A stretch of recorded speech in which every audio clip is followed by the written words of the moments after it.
was at Cambridge in September 2022, attending the 39th Symposium on Economic Crime, I was asked by Richard Parlour, the chairman of a particular session, to give my views on the future of computer security, or as he termed it, blue sky thinking about crypto security. So here we go.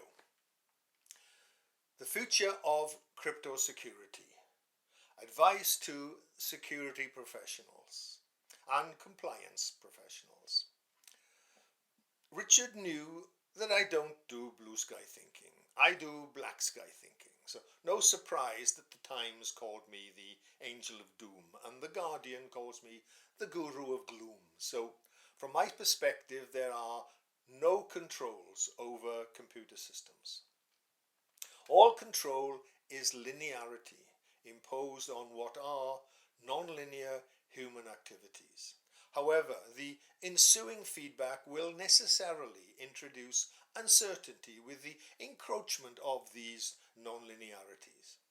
Complexity will increase to a point where utility turns into reliance. Reliance becomes dependence, and the law of diminishing returns precipitates a galloping descent into chaos. Only after the nonsense stops can we use this technology propitiously to its full potential. Hence the role of the security professional to identify and mitigate hazards. But what about their status within the organization? Let's be honest here. In many commercial companies, they are treated as a band-aid on what is actually a gangrenous body politic. Forget the business school lie about companies are full of rational people with unified aims. Let's take a reality check. Many managers are liars, cheats, fools, incompetents. Some are psychopaths, all with their own agendas. A company's organizational chart doesn't identify responsibility, only authority, like in this slide. Yeah, and I do mean it. So, what do those at the bottom think? Well, they know that most companies are like a tree full of monkeys. Those at the top look down snidely and see monkeys. Those at the bottom look up and see arseholes. As the costs of COVID are biting, large numbers of companies are under severe stress. Management will be at it, cutting corners and other nefarious tricks. Many companies will enter a state of anomie without viable norms and standards. Security professionals will find themselves balancing precariously between this reality and power, trust and discretion within what have become short-termist bureaucratic organizations. Hypocritical management sees security professionals as an irrelevance or worse, an irritation. They think security is all about catching small-time crooks and incompetence. Meanwhile, the real criminals, including some charlatans in management, these are left free to destroy the whole company, one indiscretion at a time. And all the while, security professionals are impotent to do anything about it. Now, the golden rule of management is he who has the gold makes the rules. There is no law, only winning. Probity, duty of care are expensive and are for losers. Let's face it, as long as you win, nobody cares.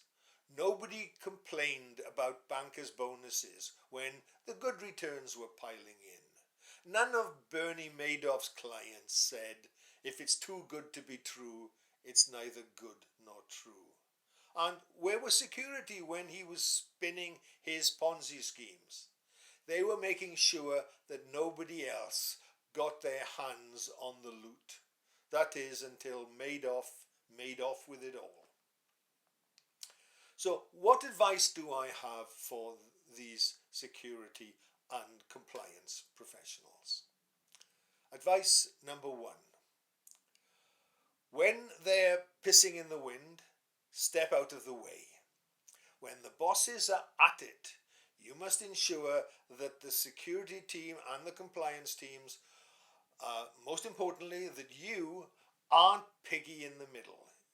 It's not unusual for staff to receive requests to destroy incriminating evidence in memos and emails. Unerased clues to wrongdoing are still scattered across every information systems. Attempts to destroy documents, be they paper, photographic or electronic, are an admission of guilt by you if you're involved. And there's always a sanctimonious whistleblower among the staff ready to turn you in. Have more sense than to get involved in any conspiracy. Realise that this is a power play and that the security team aren't a player. Think back to the last budget time when you had to go cap in hand to people who didn't want you to know what was going on. And if you did know, then you were told you'd better not interfere or else. But knowing the whereabouts of a smoking gun that incriminates senior management can be a very useful bargaining ploy, although never ever refer to it explicitly, because then you too are a de facto conspirator. When the authorities call, as they will, and the situation calls for self-defense, you just happen to come across the evidence to help them in their investigations. Of course, with all the nonsense going on inside the company, the security team are just moving the deck chairs on the Titanic. Advice number 2. Remember, being a security professional doesn't mean that you care about security, only that you make a living out of it. When they try to make you piggy in the middle, you must look after number 1. Be pragmatic, be cynical, be sensible. Management will always bend the rules in crisis situations. When it goes belly up, they will be in denial. They'd have to be, because the incremental failure of management is itself the problem. Advice number 3.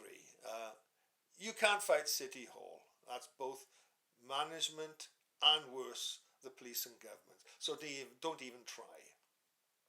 These are, of course, the management often easily forget Healy's Law. When you're in a hole, stop digging. And they keep digging and making it worse. Advice number 5. If you find a problem, set up structures that defend yourself from the fallout and pass the blame elsewhere. But don't get sanctimonious. Advice number 6. Remember, nobody loves a whistleblower. But at the same time, don't join in their silly games. When things go wrong, be sure that they will try to drag you down with them. Organize things so that they don't get the chance. Now, you'll be among the first to know it's all falling apart. Polish up your CV. And advice number 7 is I recommend you pack a parachute in advance. Produce an exit strategy. Advice number 8, get out before it all goes pear-shaped. Advice number 9, use emails as defensive weapons. So never take any verbal statement at face value. Immediately note it down and email it straight back, asking for clarification. Now it's on the record. Now you've passed the buck back. Proof that wrongdoing lies elsewhere. When the blame is flying around, use emails to make sure that it doesn't end up with you. Because believe me, that's exactly what the other guy is doing. Advice number 10. Ensure that all commitments and agreements are conditional. Practice the art of plausible deniability in mass mailings by setting up audit trails to cover your tracks and back. Then the buck doesn't stop with you, but anywhere else you can dump it. the hot potato of responsibility always ends up with the poor sap at the end of the audit trail. So let me leave you with one final piece of advice. Start the day with a smile and get it over with, because you've got nothing to smile about. Thank you.